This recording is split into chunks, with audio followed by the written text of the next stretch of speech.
Contact hardening just works. Contact hardening just works. The Umbra works. The Penumbra works. Everything just works. Everything just works. Everything just works. So that was pretty much exactly 1 year ago. It just works. Now let's just fast forward to present day and have a look at what ray tracing actually looks like. Does everything just works? Well, let's have a look. Now it's been a whole year since Nvidia first launched the RTX lineup, and I thought it would be interesting to have a look at ray tracing at its current state 1 year after launch. Is it worth it? Should you buy it? Well, according to Jensen Huang, the head of Nvidia, he said that you'd be crazy if you buy a graphics card without ray tracing in it. He seems a bit biased, but I'm finding this statement a bit funny as Nvidia is still selling graphics cards under the GTX logo and GTX doesn't have any ray tracing. Right, so let me present to you guys the card that Nvidia doesn't want you to buy. It's called the the GTX 1660 Ti, and unfortunately for us, this card doesn't have any ray tracing and thus makes us crazy. I'm sorry for buying the 1660 Ti, I should never have done that. And so buying the GTX 1660 Ti, for example, would make you crazy, according to Nvidia. But let's talk DXR and ray tracing. Everything just works. There's not a whole lot of games supporting it. Battlefield 5 is specifically targeting reflections and the results are pretty impressive. The game looks more realistic and you're able to see objects as well as your character being reflected in puddles, in cars, etc, etc, and it looks very good, and I am getting more immersed into the game for sure, but doing ray traced reflections is just one way of creating a more realistic game environment. A Shadow of the Tomb Raider and Metro Exodus are two other examples that instead of focusing on reflections, instead uses ray tracing technology on shadows and global lighting. Now unfortunately, the results of that is not as obvious in these games, and to this day there is not a single game that delivers the ultimate ray tracing package, if that makes sense. Now why is that, you may ask? Well, if we take a look at these three games for example, activating ray tracing is taking a huge impact on the frame rate, and so a full-fledged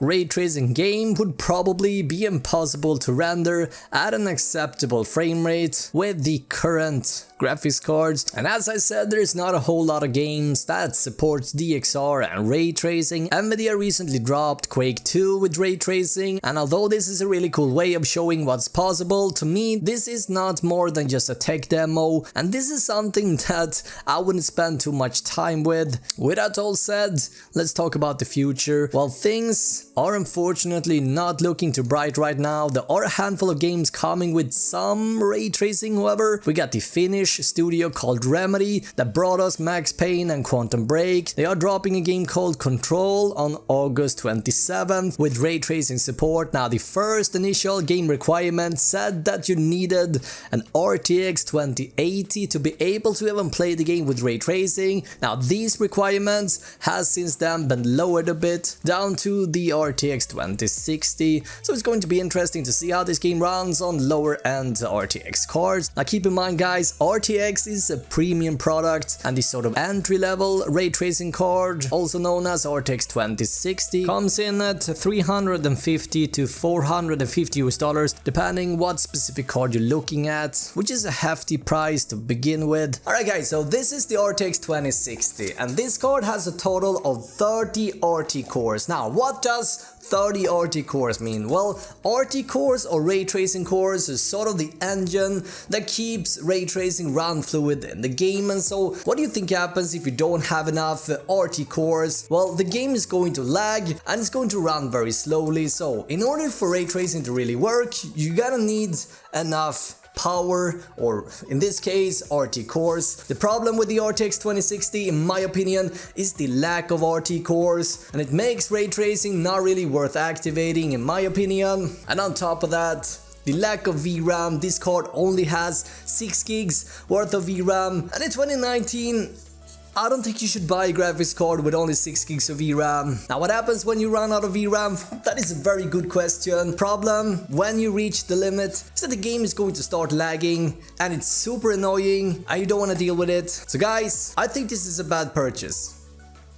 Really. Let's talk about more games. Well, Minecraft is also getting support for ray tracing. Upcoming Watchdog Legion will be getting a similar treatment as Battlefield 5 with ray-traced reflections. Cyberpunk will also get ray-traced reflections in water puddles. Dying Light 2 is another AAA game that gets DXR support. It is still, however, unclear what element in the game that they will be focusing on, so I guess they're still looking at what's possible and what's not. Again, the implementation cannot be too big. That would probably kill the fluid in the game. Upcoming Modern Warfare, Call of Duty seems to be getting some form of ray tracing support also, and again, similar to Shadow of the Tomb Raider, they seem to be drilling down on shadows specifically. Another game called Bloodlines 2 and a few other titles seems to be getting some form of DXR support added as well, and so the support is definitely getting better here. But apart from that, well, things are changing all the time. For example, the guys behind Assetto Corsa Competition recently announced that they will be dropping support for ray tracing for the time being,